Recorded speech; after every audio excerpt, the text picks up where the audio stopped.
One of the most well-known facts about Covent Garden Station is that if you need to get there from Leicester Square, it's quicker to walk.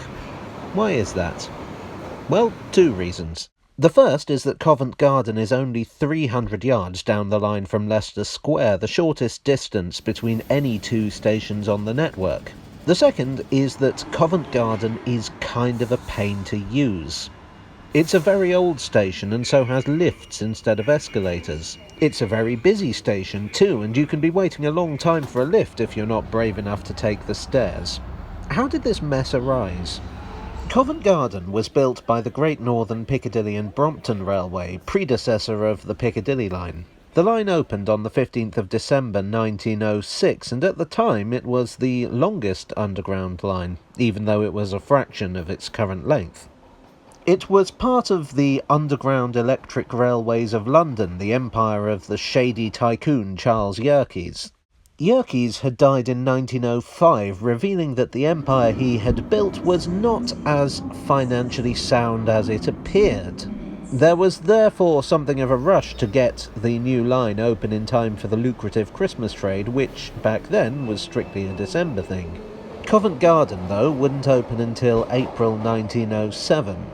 You see, these days, Covent Garden is an upmarket shopping centre, but in the early 20th century it was best known as a fruit and vegetable market. Most of the traffic on the Underground was from people who lived here. It was a working-class residential district, not really a place that people commuted to or from. So it stayed. While the West End became a popular leisure destination and other stations were rebuilt to cope with the extra traffic, Covent Garden stayed mostly as it was.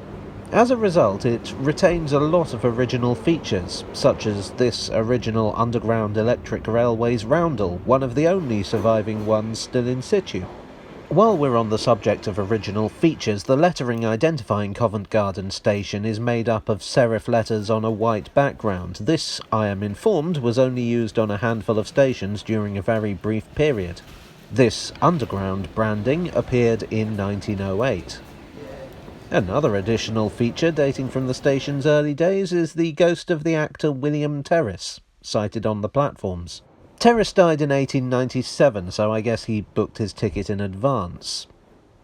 For much of the 20th century, traffic at Covent Garden wasn't particularly high, so it was proposed in 1929 to close the station down, along with another Piccadilly line station, Down Street. Neither one was well used, and it was felt that they only served to slow down journeys between more important stations. Fortunately, UERL had a change of heart and kept Covent Garden, though Down Street was not so lucky and closed in 1933. In the 1970s, the area underwent a dramatic change. At this time, the wholesale market was still going, but the streets of the West End were congested and the narrow roads of Covent Garden were no place for large delivery lorries. So the market was moved out to Nine Elms. The old market hall lay abandoned. Redevelopment had been nixed by Robert Carr, the Home Secretary, and the question was once again asked: could Covent Garden Station really be justified? In 1980, the market hall reopened as a shopping centre and traffic swiftly increased at the station. By 2011, it was respectable enough for the frontage to be listed. These days, it suffers from the opposite problem that dogged the first 70 years of its existence, and it's too busy. During the first lockdown of the 2020 pandemic, Covent Garden was one of the stations closed for safety. Passengers are encouraged to use Holborn or Leicester Square stations to avoid congestion. In 2014, a more radical solution was proposed: a foot tunnel from either the lesser-used Temple station on the District line or the closed Aldwych station. Both stations are close to Covent Garden, but we tend not to think of them as such. The report argued that a direct tunnel would actually be less of a walk than, say, changing trains at Bank. But nothing came of it. So it is that Little Covent Garden remains an oddity. It may be the only station that TfL doesn't want you to use.